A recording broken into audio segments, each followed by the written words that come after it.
3 smart home products you probably haven't considered putting in your smart home are on the channel today, and I think each one of these has a place in a good smart home. Hello automators, thanks for tuning in again. I'm Brian from Automate Your Life, and today I'm going to save you time in your life by reviewing 3 products that are relatively unique and you might not have considered them before, but I'm going to point you into the right products for the right situation. So let's start out with a Govee Dreamcolor Lightstrip. Now, this is a sponsored review, and you guys know that doesn't mean that I'm here to tell you it's the most amazing product on the planet. If it's not, it just means that they get this spot on the channel. The Govee Dreamcolor Lightstrip is exactly what you think it is. It's a light strip, but with a few twists. Now, the first one is that dream color. What does it actually mean? Now, it's an RGB IC strip. Now, what that means is it also has the ability to independently control LEDs on the strip. So per segment, you're not stuck with one specific color, and it gives it a real smoothness and a ton of color options. And the other thing that is kind of unique about this device is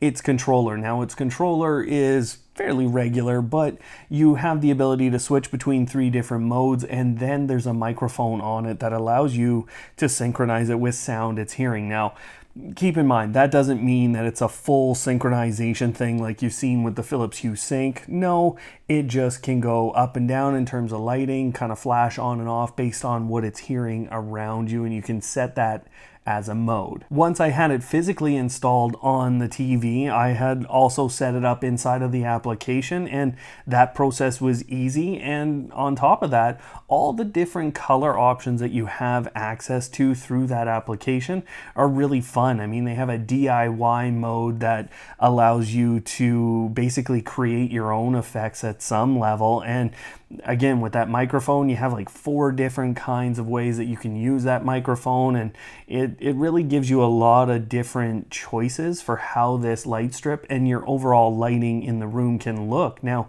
that RGB IC thing showed up right away with all those DIY things that you could do with this color light strip from Govee. So right away I could see the difference, and I really love the colors and the way that this strip made a home theater setup look. And honestly, I didn't realize how bright and how good this strip was going to be until I got it installed and dimmed the other lights in the room. It does connect to Google and Amazon's voice assistants, and that's really the only complaint that I have. I mean, that process was fine. It totally works. No problems there.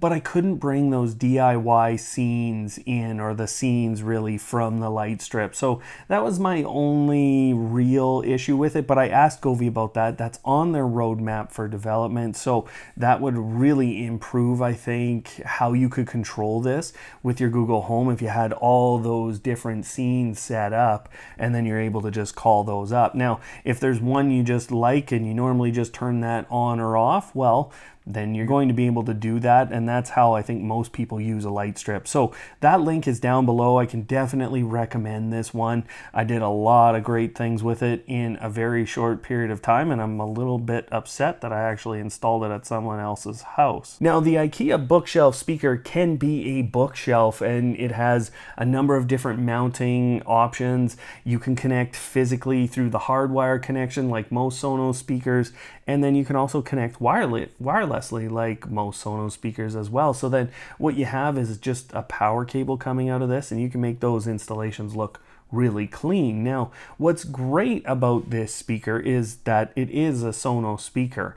Now, I'll talk about the quality of it in a little bit here, but overall, the sound quality is very good at the price point that you're getting. You know, they're about $100 US, $150 here in Canada, and the sound quality is really good out of them, especially when you've got them in pairs. Now, the other thing that is really good about this is Sonos is highly capable in terms of a smart speaker. I mean, It went right into Samsung SmartThings. It came into my Google Home and Amazon Voice Assistant applications as a regular Sonos speaker. There was no difference there.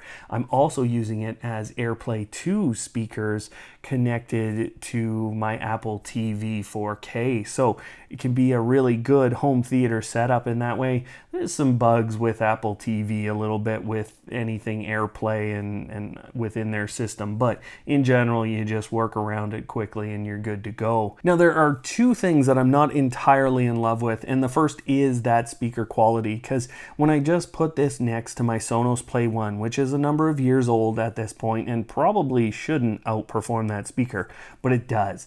This is a little bit of a lower grade speaker. It's not as well balanced, and I think, you know, I'm just getting the sense that it's much more lower end, a little bit too muffled. So for people who have trouble hearing like Amazon speakers, this is probably the same thing. It's definitely better quality than most of Amazon speakers, but it is still not quite that crispness and that perfectly balanced speaker that I expect out of Sonos. So it's not quite that level. The other thing that I'm not in love with is it's Ikea.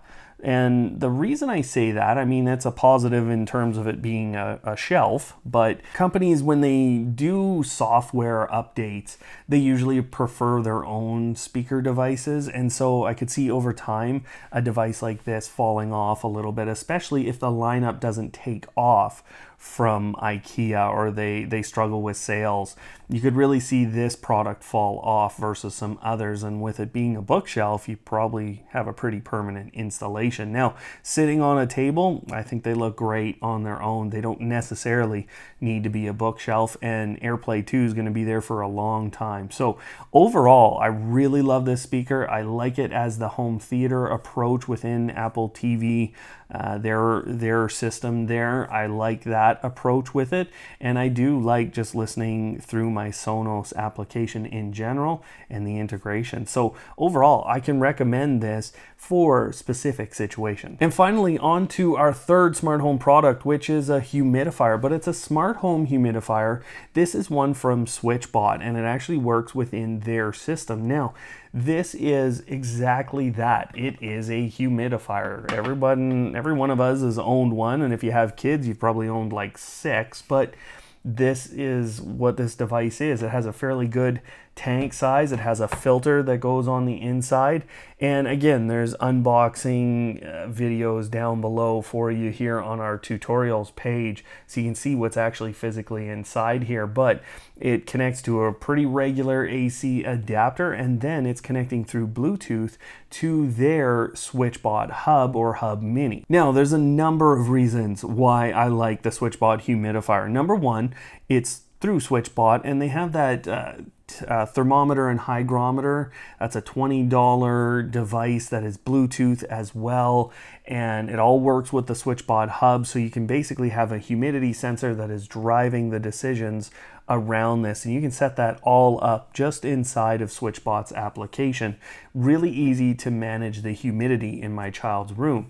The other thing is you get controls like how much humidity it's pumping into the air, basically a 0 to 100 scale of how much humidity it's pumping out, and the reservoir is quite large, so you can really stretch out how many days you have there and how long it can run through the evening. So it's easily running me at 100% a full night, and usually a full night and a half. So, you know, and the other thing about the reservoir is it's really easy to take it out of here and fill it up. So, I mean, that's it right there. Now I can go and I can take this, fill it up, put it back on there. It's not leaking all over my place like some of those other humidifiers.